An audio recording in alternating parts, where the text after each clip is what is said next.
There's one repair to steer clear of when it comes to fixing phones. In this video, not only will I reveal what that is, I will also tell you what repairs you should do all the time. The ones that can help you maximize your profits. You might be surprised just how easy it is to make money with some of these easy fixes. As mentioned in my previous video, 95% of the repairs I do are screens and batteries. These are the two most obvious ways to make extra money. If you have a broken screen, I would always suggest changing it. Well, most of the time. If the crack or blemish is only small, it might be worth selling the phone as is. Let me explain. Imagine you have an iPhone 11 with a tiny crack tucked into the corner. You could potentially sell this phone for $400. On the other hand, a new screen could cost you $40. So should you replace the screen?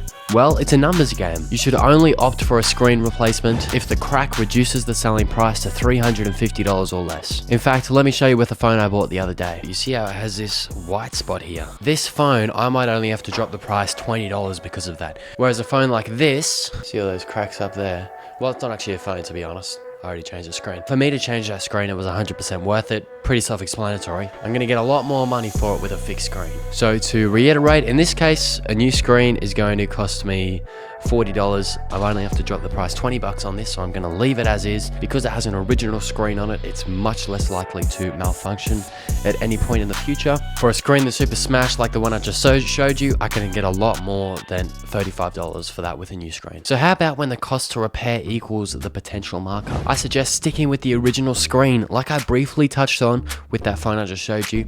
To keep the parts original is always best if you can. If you're unsure, list the phone as it is and let it sit for a week. If you have no interest at all for it, then you might have to do the repair. Alright, moving on to the batteries. You can find the battery health simply by going into settings, scrolling down until you see battery, and then battery health and charging. Now you can see this phone, battery health 74%, and it'll have this message saying it needs servicing. That's because the battery health is 79% or under. It's not worth changing a battery that has 85% or more unless the person specifically asks for it. If you're unsure if you should repair the battery or not, then list the phone up for the price as is and list the phone up for the price of if it had a new battery. Now, of course, the one where it has a new battery is going to be slightly more than what it costs you to install a battery. So for example, if the phone has 81% battery and now it's worth $350, the battery costs you $15, you might want to list it up for $380. Another super easy fix I would always recommend is the charging port. Many people claim that the charging port is broken or loose when it just needs a good clean. I use super thin tweezers, but a toothpick or an earring works as well. I have a full video on how to do that, which you can find up here somewhere. If you guys are enjoying this video so far, make sure to subscribe. If you follow me on Twitter, I'm a lot more active on there as well. I'll put my handle up on the screen. As for cameras, these are super important. Many people have phones purely for the camera, so it's usually a good idea to replace them if they're not working. However, before you buy the phone, always ask yourself this: why is the camera not working? The cause might be a dodgy previous repair, some faulty hardware or software, or water damage. In these cases, it may be best to avoid. You see, cameras don't just break for no reason like a screen or a battery get old. The camera is tucked in a little spot securely and there's not much reason at all it should break. So that's it for all the common repairs I would do. To squeeze that little bit of extra profit out of every single sale, I would suggest including a screen protector, charger, case, and warranty. This only cost me about $8 or so, but has a huge perceived value to the customer, and you can easily charge an extra $20+ for this. If you feel weird about offering a warranty, ask yourself this: if someone did come back a month later and say the phone was glitching out, what would you do? You probably wouldn't tell them to get lost unless the phone was very obviously damaged. If you would give a refund anyways, why not advertise it and have a little edge over the other local sellers in the area, which might be slightly cheaper than you? The peace of mind for the consumer when buying a second-hand phone, especially on Facebook Marketplace, is almost priceless. Alright, now let's discuss the repairs to avoid. Number 1, camera lens replacement. This is how the repair goes. First, you need to disassemble the phone, disconnect the battery, screen, and camera. I think I actually threw mine out because I never use it, but it's sort of like a steel pen. I'll put a photo up so you can see what I'm talking about. So you smash the camera lens with that, and then you so carefully scrape off all the glass and glue all around the tiny, thin little frame.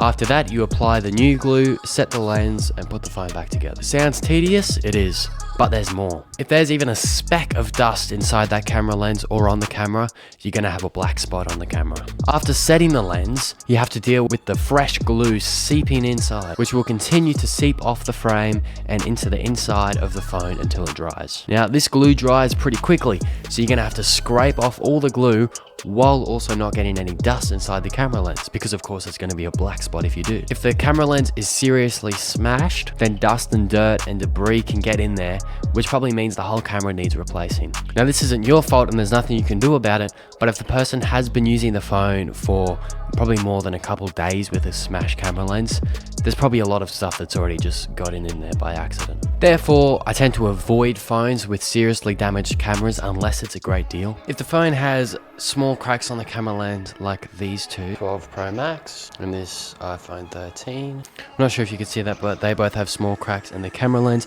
In fact, I just sold this one, bought it for $450, sold it for $650. Normally, I would sell them for about $700. So I only missed out on $50. I don't have to go through all the hassle, and I sold this to a guy that fixes phones. So happy days. So if the camera lens does have a small crack like these two do, then I'll just sell it at a discounted price, as is. All right, next repair to avoid, charging port replacement.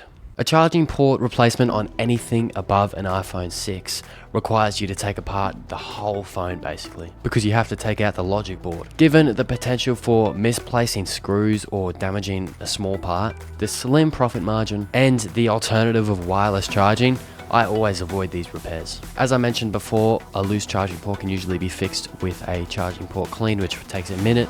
I do that. If that doesn't work, I don't want it. And now the number one repair to avoid is, you probably guessed it, back glass replacement. This repair involves scraping off every single piece of glue and glass from the back and then gluing down a new back glass. Sounds easy enough, right? No way. The back glass is held down with what's basically cement. To properly do the repair, you need a laser machine, which is $2,000 to $4,000, depending on where you get it from. I had one of these machines, but it was faulty, so I had to return it. I'll show some videos of what it was like though. I never bothered to replace it because I saw just how tedious it was. There's just so much that can go wrong, it's ridiculous. I actually bought mine at the same time as one of my friends did because he owns a phone shop as well. That was about 6 months to a year ago, and he's still not doing repairs for people because it's still just so complicated and there's just like so much room for error. If the laser just goes slightly off path and just nicks something, that part is basically fried. For example, I did this one and you can see the camera, this part up here, has been totally fried. So now the camera and the flashlight don't work at all. Anyone who knows what they're talking about will say avoid it. Considering an alternative method like a hairdryer or a heat gun, think again. You'll be investing hours into a repair which might only make you $100. Instead, I often buy phones with cracked backs and just resell them as they are. There's a market for buyers who aren't bothered about cosmetic issues. As proof, here's the phone that I use personally. This is an iPhone 13 Pro, and you can see the back is completely smashed all around the camera, all over the whole entire back. There we go, that's a good shot, look at that. The reason I bought this, it still works perfectly, and I got a pretty good deal on it. To conclude, you should pretty much always repair screens and batteries and include freebies because these have the highest return on investment and are the most noticeable. On the other hand, you should avoid any tedious, complex repairs with little markup. They're often more trouble than they're worth. Like and subscribe if this video helped, and make sure to comment if you have any questions below. I'll respond to every single one. Thanks for watching. I'll see you in the next one.